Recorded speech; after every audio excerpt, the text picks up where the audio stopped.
Mapagpalang umaga po at panahon sa ating lahat. Mapagpalang tanghali, mapagpalang hapon. Saan man sulok tayo ng mundo ngayon naroon. Ang araw po ngayon ay Lunes. Alam ko, lingid sa inyo na alam nyo na. Ngayon po ang araw ng botohan ng kapitan ng barangay dito sa amin at mga konsyan. Tara, samahan nyo po. Tayo papunta na doon sa aming pagbubutuhan. Mga kabosing, dami tao. Umagang-umaga, oras ng palengke. Boss, umagang kay ganda. Magandang kay ganda, boss. Padahan tayo sa tropa. Kaya nga tropa dito. Idol. Daming tao. Pinanghali na nga tayo mga kapuso. Mga kabayan. Hali ng bangon. Samahan niyo ako. Parang fiesta. Konsyal. Sa umaga ho. Sabi natin yung konsyal. Konsyal. Yung tao. Ay! Basta tayo? Mabilis ah. Yan ang kaganapan dito mga kabosi. Ito ang barangay namin yan. Malaki. Pasanahon natin. Lang tayo sa ating magdalakan. Tao. Makaliwalas yun ang panahon ngayon. Binigyan tayo o biniyayaan tayo ng Panginoon natin ng magandang panahon. Mga boss, ang daming tao. Tayo boboto. Sir, tamaga.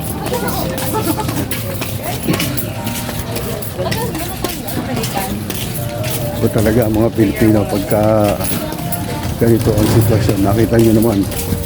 Siyempre, obligasyon po natin yan. Tingnan nyo po, ang daming tao. May mga officer. Ganun na lang, kuya. Ganun na lang muna. Tapos, dito na natin lahat. Mga ating officer. Police. Yan. Napasok na po tayo. Nakapawal sa loob. Ang camera. Patayin po muna natin. Mga kabosing kabayan, nandito na tayo. Daming tao.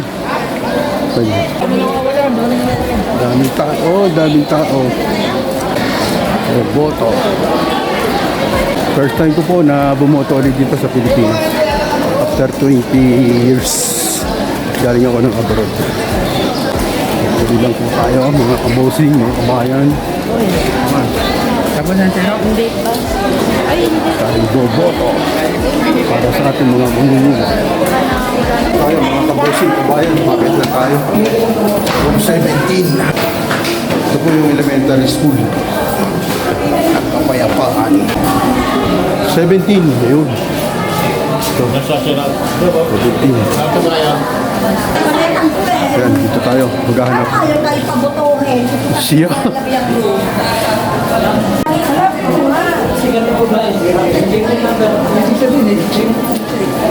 Mga kabosing.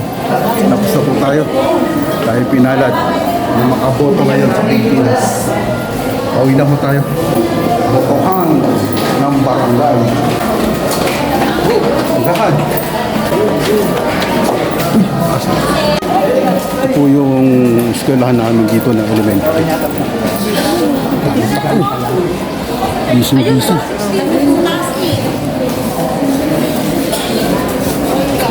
Pauwi na po tayo. Gusto tayo bumoto. Salamat sa Panginoon Diyos. Go home na. Tapos na.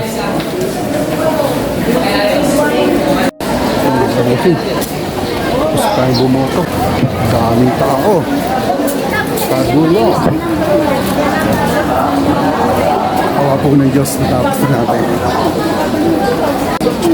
Yan po. Ano yung stila? Nakaboto na po tayo.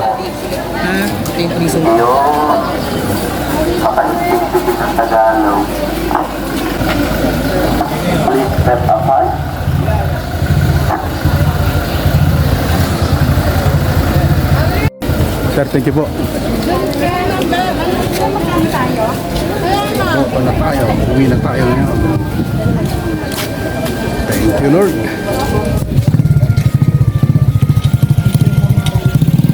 Hoy, morning. Natin yung tropo. Hoy. Sige. Tayo.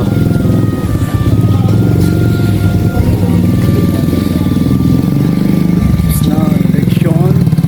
Boto tayo ngayon. Yan po, mga kabusing. Kabayan. Sir, good morning po. At yung mga kakilala tropa. Sir, good morning.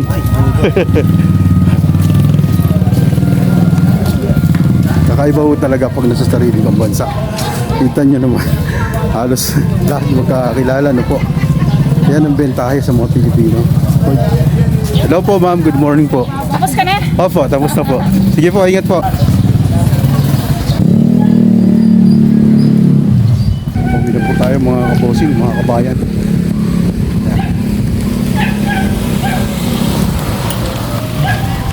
Yan, forever. Lagyan ng ink na itim. Nakatunayan, nakaboto na mga kabosing. Stop.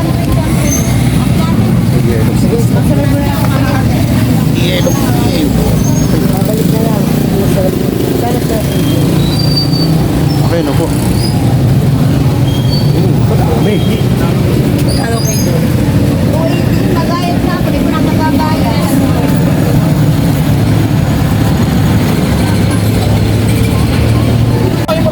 Yan sir, good morning. Good morning po.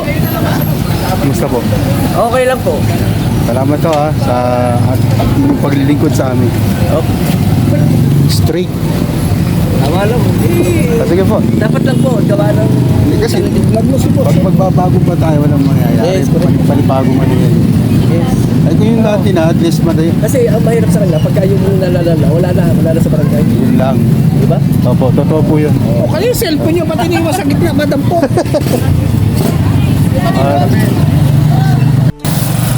Yan mga kabusing, tatawid tayo dito sa gitna para shortcut. Wala tayo nabiling pandesal. Ubusan na. Good morning. Makikira muna. Morning. Good morning po sa inyo. Sister, good morning. Morning po, morning. Nanay, good morning. Makikiraan. Good morning. Bumoto ka na ka, boss. Tapos na. Ito po. Pero, Good morning. patunayan.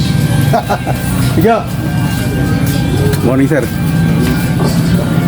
Ate, good morning. Good morning. Hi, good morning. Good morning. Buti pa kayo eh. Ang saya-saya nyo lagi. Hi, good morning. Sige. Ayan, mga kabusing, mga kabayan, salamat sa pagsama nyo sa akin. Pauwi na po tayo.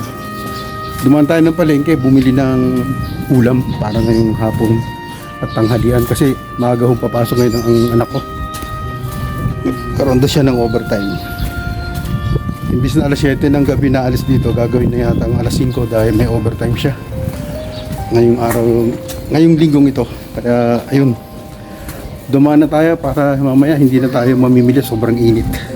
May refrigerator naman para lagyan ng ano, tsaka sariwa ngayong umaga. Yun ang kagandahan. At muli ako nagpapasalamat sa mga subscribers, viewers, silent viewers at lahat ng aking mga kaibigan, kamag-anak at lahat naman nakakilala sa akin. Kasamahan ko mga dati sa abroad, yung mga nasa kani-kanilang probinsya, Luzon, Visayas, Mindanao. Shoutout po sa inyo. Ingat po kayo palagi. God bless.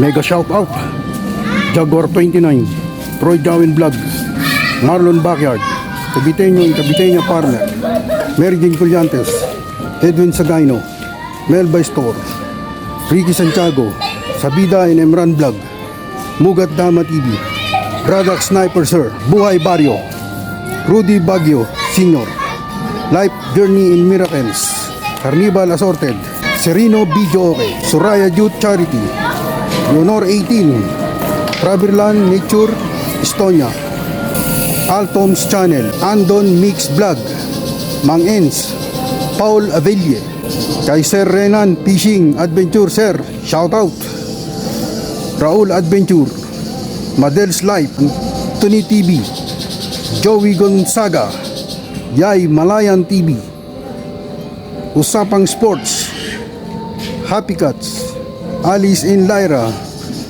Ben Fadalia, Rosini Dicar, Ortega Family, Jocelyn Velasco, Andrade Family, Don Genesi, Eddie Aquino, Mark Calderon, Don Joel Cruz, Anthony Gabalia, and Jeff, yung aking mga tropang barbero dyan kay Kuya Eric Barbershop sa Asia 1. At sa lahat po ng mga taga Asia 1, shout out po sa inyo. Ingat po kayo palagi. At sa lahat po ng mga nanalo ngayong eleksyon, congratulations po sa inyong lahat.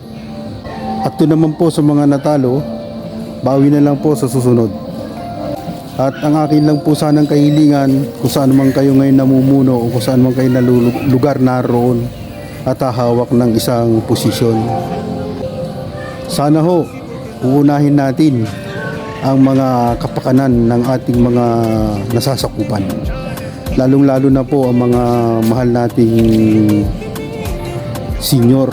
Yun po ang dapat natin tutukan din. Siyempre alam nyo naman kalusugan nila, kung ano lang ho ang makayanan, at least maibigay ho natin, dahil yun po ang isa sa ating mga nasasabi o na babanggit nung tayo ay nangangampanya pa. Ano po, basta para sa akin po, yun lang po ang aking hiling. At saka nagwagi ho ako dahil after 20 years po na malagi ako sa ibang bansa, nandito na po ako ngayon sa Pilipinas at nakaboto na rin. Yun lang ho may pagmamalaki ko, dahil nasa sarili na tayong lupain. At sa lahat po ng mga OFW, kung saan man po kayo naroon ngayon, ingat po palagi at alagaan ang sarili para sa mga mahal sa buhay na naiwan dito sa Pilipinas o mga kasama nyo dyan sa inyong lugar o bansa kayo naroon. God bless.